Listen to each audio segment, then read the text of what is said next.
أعوذ بالله من الشيطان الرجيم. بسم الله الرحمن الرحيم. السلام علیکم ورحمۃ اللہ وبرکاتہ. ان الحمد للہ نحمده ونستعینه ونستغفره ونعوذ باللہ من شرور انفسنا ومن سیئات اعمالنا من يهد الله فلا مضل له ومن يضلل فلا هادي له ونشهد ان لا اله الا الله وحده لا شريك له ونشهد ان محمدا عبده ورسوله. صدق اللہ العظیم. سیدنا حضرت ابو ہریرہ رضی اللہ تعالی عنہ اس حدیث کے راوی ہیں. وہ بیان کرتے ہیں کہ رسول اللہ صلی اللہ علیہ وسلم نے ارشاد فرمایا کہ جو شخص ہمارے دین کے اندر وہ عمل پیش کرتا ہے جس کا قرآن و حدیث میں کوئی ثبوت نہیں ملتا، یعنی اس کے اوپر آپ کا عمل نہیں، آپ کے صحابہ کرام کا عمل نہیں ہے، تو آپ نے فرمایا فَهُوَ رَدٌّ، کہ وہ رد ہے، وہ قبول نہیں کیا جائے گا. بہت سارے بھائیوں کو یہ سوال کیا ہے کہ شب رات کے حوالے سے ہمیں کچھ بتا دیں. شب رات اس کا قرآن و حدیث میں کوئی بھی جو ہے وہ ثبوت نہیں ملتا. اس کے حوالے سے ایک حدیث بھی نہیں ہے اور ایک قرآن کی آیت بھی موجود نہیں ہے کہ اس کی کیا اہمیت ہے، کوئی ویلیو نہیں اس کی. اور بہت سارے لوگ بھائی اس رات کو مقدس بنا لیتے ہیں اور کہتے ہیں جی یہ قیام اللیل والی رات ہے، جی اس کو اس قیام والی جو رات رمضان مبارک میں آتی ہے اس کے ساتھ جوڑ دیتے ہیں اور باقاعدہ روزہ رکھتے ہیں باقاعدہ رات جاگتے ہیں، عبادت کرتے ہیں. پورا سال عبادت کا پتہ نہیں ہوتا اور اس دن کو خاص کر کے عبادت کر لیتے ہیں. اس کا قرآن و حدیث میں کوئی ثبوت نہیں. آپ نے فرمایا کہ فَهُوَ رَدٌّ، وہ رد ہے جو میں نے بتایا نہیں، جو اللہ اور اس کے رسول نے نہیں بتایا، ہمیں وہ کام نہیں کرنا چاہیے.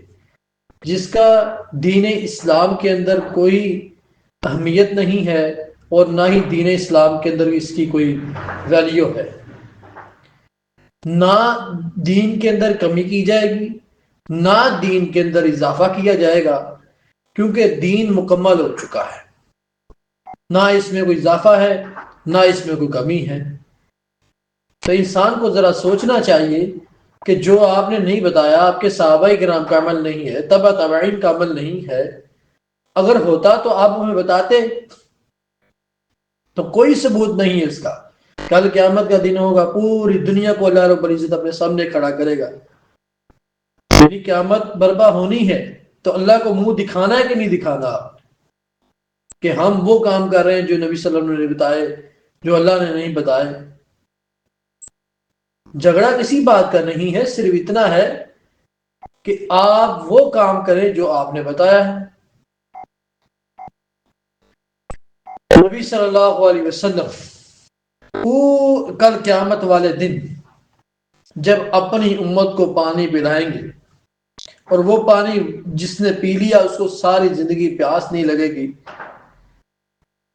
اور وہ برف سے ٹھنڈا، دودھ سے زیادہ سفید ہے، وہ آپ صلی اللہ علیہ وسلم کے ہاتھ مبارک سے پلایا جائے گا. تو کچھ لوگ آئیں کہ ان کے ہاں دیوار حجاب رکھ دیا جائے گا. ہمارے نبی حضرت محمد رسول اللہ صلی اللہ علیہ وسلم فرمائیں گے یہ تو میری امت ہے، ان کو آنے دو. ان کو بتایا جائے گا یہ آپ کی وہ امت ہے کہ جنہوں نے آپ کے چلے جانے کے بعد دین کے اندر، دین حنیف کے اندر وہ عمل پیش کیے تھے جو آپ نے نہیں تھے بتائے، آپ کے صحابہ کرام نے نہیں تھے بتائے، وہ عمل پیش کیے تھے.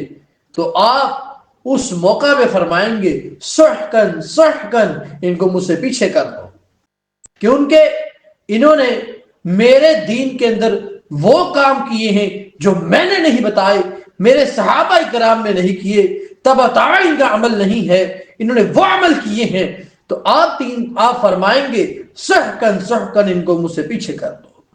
تو خدا را اللہ کے لیے وہ کام کریں جو دین اسلام کے اندر موجود ہے، اور جو دین اسلام کے اندر موجود نہیں ہے وہ کام نہ کریں۔ اب ہمارے یہ بھائی کیا کر رہے ہیں؟ باہر پٹاخے چلا رہے ہیں۔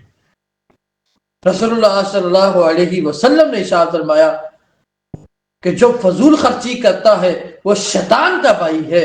میں نہیں کہہ رہا، میرے استاد نہیں کہہ رہے، یہ اس نبی کی بات ہے جس کی زبان مبارک سے حق نکلتا ہے، حق کے علاوہ کچھ نہیں نکلتا۔ فرمایا کہ وہ شیطان کا بھائی ہے۔ تو یہ شبرات کا اسلام کے اندر کوئی تعلق نہیں ہے، کوئی اس دین اسلام کے اندر اس کا نام و نشان نہیں ہے۔ ایک بھی حدیث جو بھائی یہ کام کر رہے ہیں مجھے ایک حدیث بھی دکھا دے تو ہم بھی عمل کریں گے۔